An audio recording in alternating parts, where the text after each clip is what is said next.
Hello and welcome to Moneylife. This is Sucheta Dalal. So what are we talking about this week?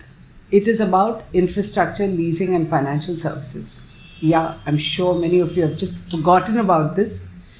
The saga of the Himalayan yogi and the Siddha Purush guiding decisions of the managing director of the National Stock Exchange drowned out a series of new findings on the IL&FS scam. In fact, like the co-location scam, it has been dragging slowly, and this has implications for all of us. Why does it make a story? Because remember, all the mischief that happened at ILFS, which kind of imploded in September 2018, raised the cost of Indian infrastructure at a time when the country should have been building massive infrastructure.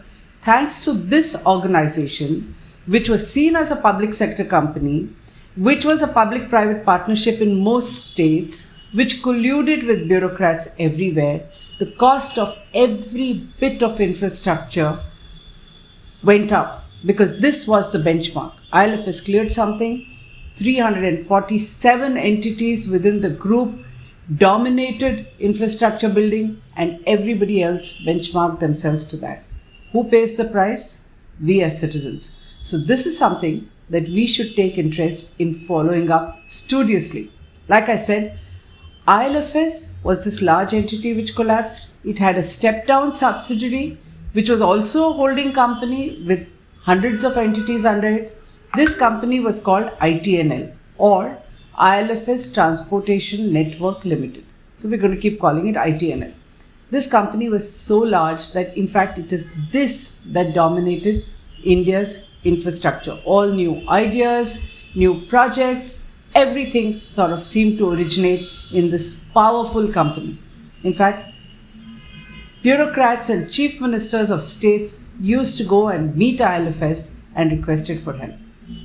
Now, a forensic audit by Thornton into what was going on in ILFS Transportation Network, or ITNL, was released just 2 days before the Himalayan yogi order. So what happened? Mainstream media just wrote a couple of perfunctory stories, and you will not even find much of a 900-page analysis anywhere, even in a Google search. Very little. One, the analysis itself, 900 pages of repetitive, tedious writing, is really boring to analyze. What is worse is, in many ways, the findings are similar to what has come out in the past from Thornton's forensic audits, but we need to start making a comparison between NSC, where there have been a few arrests, and ILFS, where there have also been a few arrests. These were very, very similar organizations, as in they were unlisted entities at the holding company level, at the top level. They had many subsidiaries. All of them, both in NSC and ILFS, had extremely powerful luminaries on their board of directors. In both cases, these people just abdicated their fiduciary responsibility, gave absolute power to the managing directors. So while one depended on a Himalayan yogi to run it, in another case, this was just a Ponzi and it ran to the ground. Till in September 2018, we at Moneylife broke the story by talking about 1,000 crore default to Sydney. And then all hell broke loose, the board was sacked, the rest, as they say, is history. Not quite, because you have to look at the extent of wrongdoing that was happening in ILFS, ITNL and group companies. Each time there's been a forensic audit, we have written extensively about it. But this time, nobody even bothered, nobody even blinked. It looked like NSC was the bigger issue, even though NSC mismanagement, part of our book Absolute Power, the co-location scandal and a defamation case happened in 2015. ILFS, little more recent vintage, 2018. On paper, it would seem as though the government acted. But look at what is coming out. Now, like I said before, ITNL is India's largest build, own, transfer road assets owner. It controls 13,100 lane kilometers in its portfolio, which is all being sold now over the last 2 years by this new board led by banker Uday Kotak. It claimed, or used to claim, that it took projects through the beginning to the end, Concept, commissioning, operations, maintenance, all under public-private partnerships, usually with state governments. Now, ITNL itself had a 72% stake from IL&FS. So you can imagine that it's fully controlled by this private entity because IL&FS is not listed. This sounds confusing. The problem here comes with the fact that 27% in ITNL was held by the public. Their shares have gone for a toss. They are suffering losses for no rhyme or reason because of a fraud and because everybody with a fiduciary responsibility didn't do their job. The board was sleeping, enjoying massive sitting fees and perks and parties and trips, and did not take a look at what was going on. In fact, for years before it collapsed, they actually knew about it. This has come out. Now let's come back to the new news, which is Grant Thornton's audit of ITNL, forensic audit. Why is it that we have not bothered with it? Because it once again reiterates that ILFS, ITNL, IFIN, which is their financial company or its engineering company, were essentially a Ponzi scheme which conducted circular transactions to fool statutory auditors, regulators, rating agencies, all of who, with a little more alertness, could have caught what is going on but did not want to. So there were whistleblowers galore, they were not listening. This enabled ILFS to keep raising fresh money, hide its losses, and hide the losses within the group by transferring money to each other. Grant Thornton also points out that ILFS has been in deep financial trouble from FY 2012-13, and it has managed to hide this through a series of dubious financial transactions in all group companies. Remember, 347 companies to play with, and of course it's high profile investors, State Bank of India, LIC, foreign investors, nobody bothering, everyone very supportive until, like I said, we broke the scam in September 2018. Then the board was sacked, Uday Kotak-led board took over. What did they find? That losses were hidden by brazenly moving funds between SPVs, sometimes on the same day. So Grant Thornton has very painstakingly, with lots of charts, recreated a whole bunch of them to say, hey, look, how bad was this company? But from our perspective, we know it was bad. We know it was a fraud. We know that every rule was violated. What now? GT also says in its audit that cost overruns were to the tune of a whopping 8,077 crore. Interest overrun was in excess of 3,400 crore, which led to increase in project costs. Like I said, infrastructure costs in India already in all IL&FS projects were high, and then there were these cost overruns, which everyone supported it to ratify. Cost is paid by us. Short-term borrowings were utilized for long-term funding. It borrowed funds which, this is shocking, which, says Grant Thornton, were, and I'm quoting, routed through mutual funds and fixed deposits and then ultimately invested in group companies via loans or investment. Now, there's specific transactions like even some collusive circular deals with IndusInd Bank. We can go on, and Grant Thornton has done it. It's done its job, over 900 pages.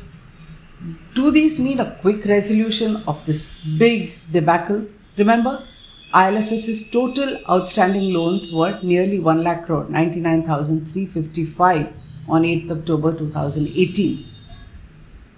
What the government has done is put a new board, led by Uday Kotak, which has claimed that it would resolve debt of 55,000 crore, which is fantastic by all counts, okay? Because as you've seen in all bankruptcy cases, the haircuts have been as much as even 94%. So very good. But from 2018, not a penny has come to anybody, because we have a way where everything drags. And this government, strangely enough, has chosen a hybrid model where it goes before the National Company Law Tribunal, National Company Appellate Tribunal. Lots of cases and demands are filed. All of it has to be adjudicated. So even this hopeful stuff about selling everything, the money remains frozen. Nothing actually goes back to anyone.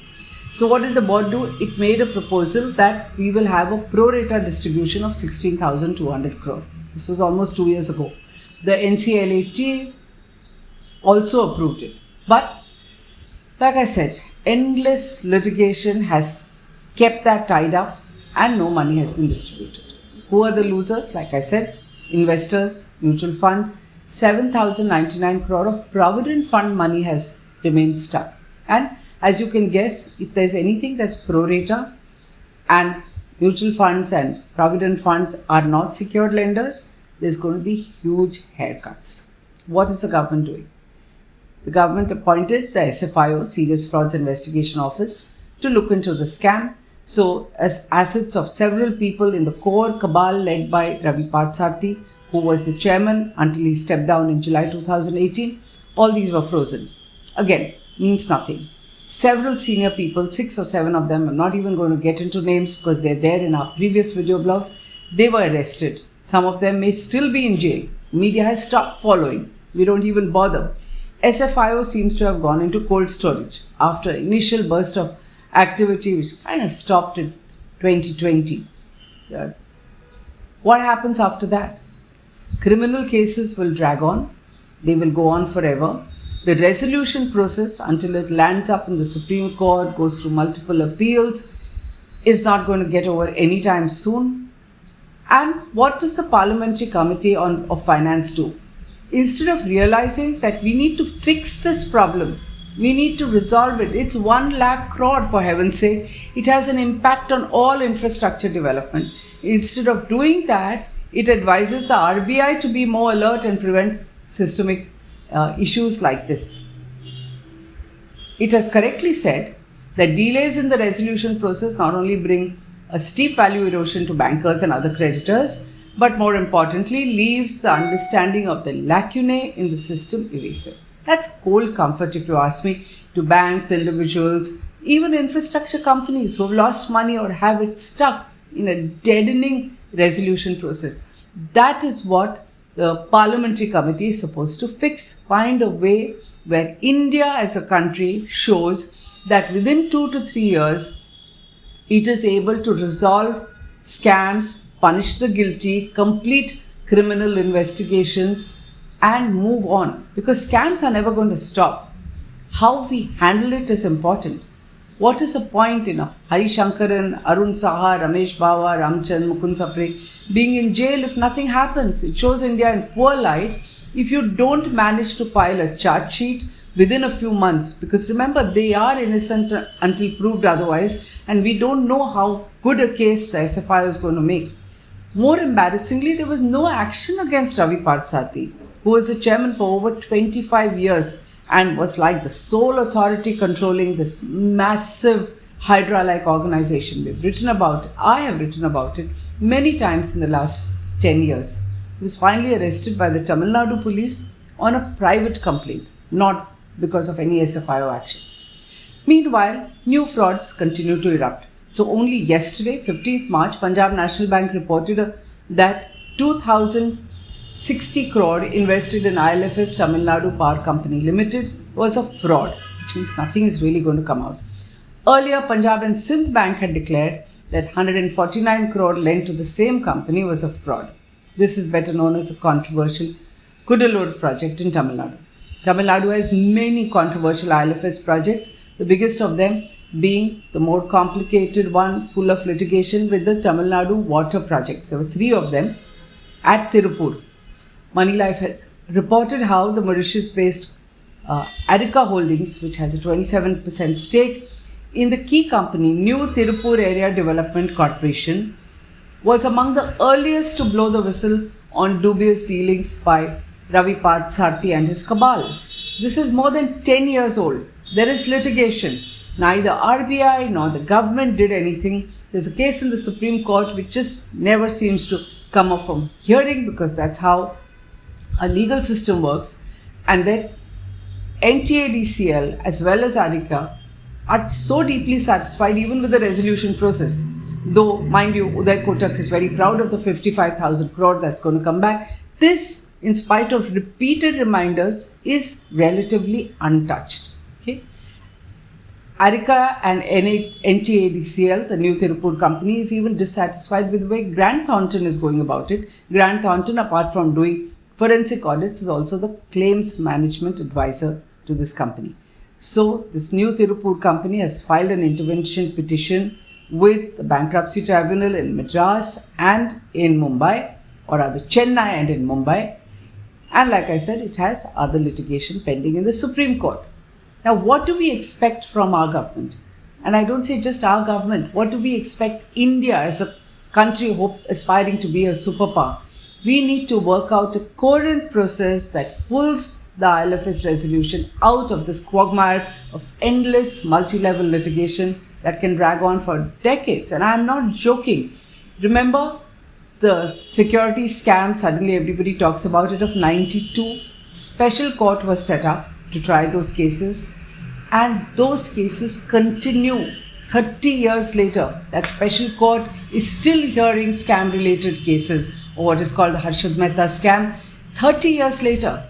Is this how we want the IL&FS issue to? I mean, imagine with 340 companies and contractors, bankers, lenders in each of them. This is going to be like the security scam, and it can drag on for decades. So even with the Himalayan Yogi stirring things up, the NSE investigation has carefully avoided exposing finance ministry bureaucrats and appointees. Very much the same is happening in IL&FS. The reason why things keep stalling and why SFIO doesn't work is because the number of bureaucrats that were involved with IL&FS are so huge at every state and at the center that those who are not part of this cabal used to sarcastically call it the IL&FS cadre. The system, this corroded steel frame, works to protect itself. In the process, the country is embarrassed, there's no resolution, investors lose money, which is you and me. We pay more for infrastructure, and if we don't wake up and if we don't demand that the government gets past this and acts quickly and resolves this, well, we have only ourselves to blame. If you agree, spread the word, subscribe to our videos. Thank you.